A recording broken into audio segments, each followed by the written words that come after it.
লিবিয়ার ভূমধ্যসাগরের উপকূলবর্তী তীর থেকে অন্তত 20 জন বাংলাদেশের লাশ উদ্ধার করা হয়েছে।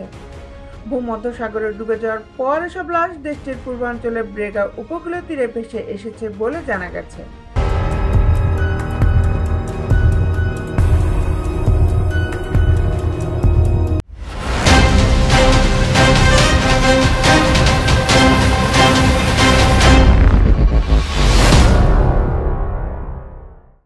বিস্তারিত নিয়ে আপনাদের সাথে আছি আমি শামীমা সুলতানা।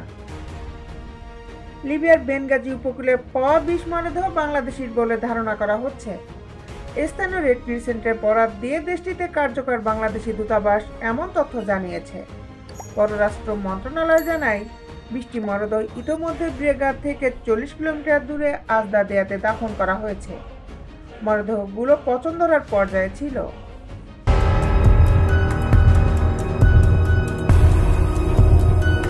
তবে এসব মরদেহের সঙ্গে কোনো ডকুমেন্ট না পাওয়া যাওয়ায় তাদের জাতীয়তা শনাক্ত করা সম্ভব হয়নি। তবে স্থানীয় রেড ক্রিসেন্টের ধারণা তারা সবাই বাংলাদেশের নাগরিক। এদিকে বাংলাদেশিদের মধ্যে প্রাথমিকভাবে ফরিদপুরে 2 যুবক রয়েছে বলে নিশ্চিত করেছেন তাদের স্বজনরা।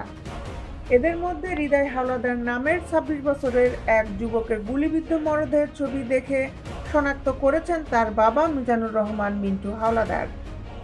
অপর যুবক মুজিবুর হাওলাদারের ছেলে আকাশ হাওলাদার ওরফে রাসেলের মৃত্যুর খবর দালালদের মাধ্যমে নিশ্চিত হলেও লাশ কোথায় আছে জানেন না স্বজনরা। স্বজনদের অভিযোগ, অবৈধ পথে ইতালি যাত্রায় দালালদের হাতে প্রত্যেক পরিবার 16 লাখ করে টাকা তুলে দিলেও সেই টাকা মাফিয়াদের দেয়া হয়নি। সে কারণেই মাফিয়া চক্র ক্ষিপ্ত হয়ে সাগর পাড়ে নিয়ে একাধিক বাংলাদেশিকে গুলি করে গণহত্যা চালিয়েছে। পরে বাংলাদেশি দালাল চক্র গত 5 দিন ধরে বিভ্রান্তিকর তথ্য দিয়েছেন পরিবারের সদস্যদের। এক পর্যায়ে শুক্রবার তাদের মৃত্যুর বিষয়টি নিশ্চিত হন স্বজনরা। তারা এমন ঘটনার সঙ্গে জড়িত দেশীয় দালালদের সর্বোচ্চ শাস্তির দাবি জানিয়েছেন। দেশ বিদেশের আপডেট নিউজ পেতে আমাদের সাথেই থাকুন। Justice television, Dhaka.